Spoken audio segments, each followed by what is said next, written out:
নমস্কার বন্ধুরা, কেমন আছো সবাই? ড্রয়িং বাই সুস্মিতার ফেসবুক পেজ, ইউটিউব চ্যানেলে সবাইকে স্বাগত জানাই। আজকে খুব সহজ পদ্ধতিতে একটি ফুটন্ত গোলাপ তোমাদের সামনে খুব সহজ পদ্ধতিতে এঁকে দেখাবো। এখানে আমি একটি অর্ধবৃত্তাকার এঁকে নিলাম। এবার এখান থেকে ঢেউ ঢেউ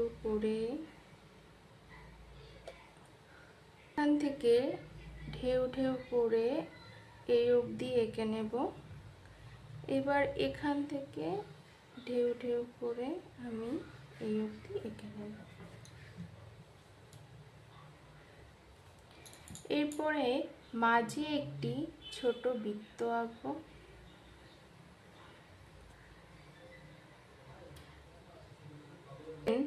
এই পাশ থেকে এইভাবে একটি দাগ দিব। ধীরে ধীরে এখান থেকে আমি গোল করে দেব।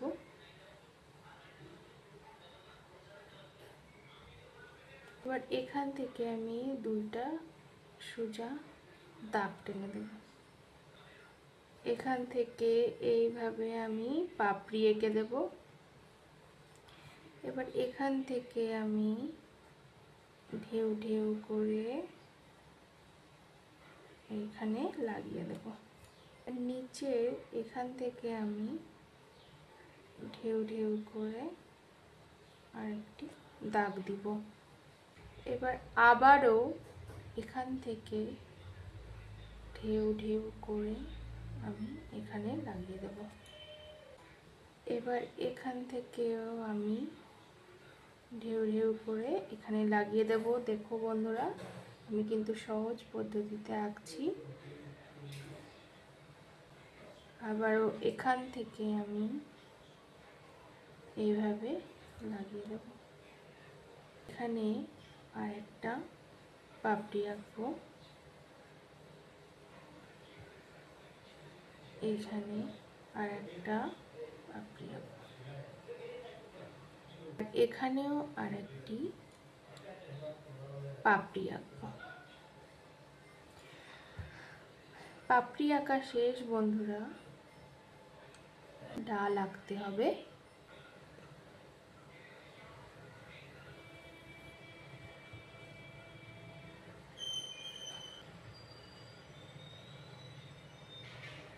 এরকম দুটি দাগ টেনে নেব।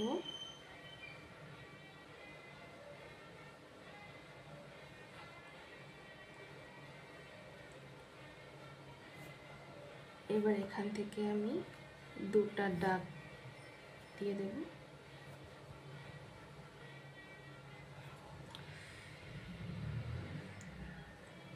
এবং পাতা আঁকবো।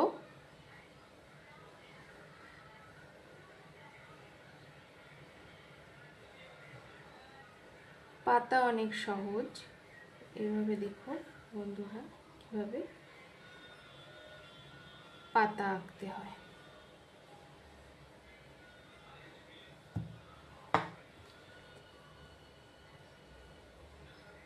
এইভাবে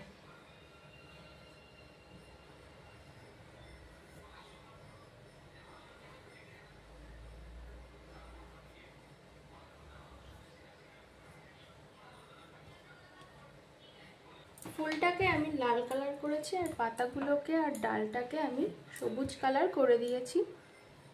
মার্কার দিয়ে সাইড দিয়ে একটু হাইলাইট করে দেবো।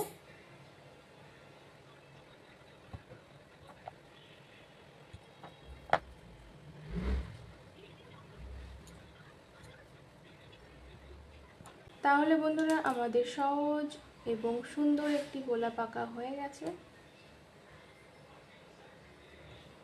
তো কেমন লাগলো বন্ধুরা, অবশ্যই কমেন্ট করে জানাবে। আর সাবস্ক্রাইব করে আমার ইউটিউব চ্যানেলের পাশে থাকবেন।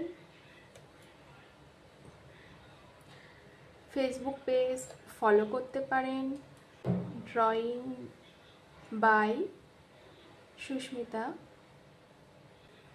নমস্কার, ধন্যবাদ।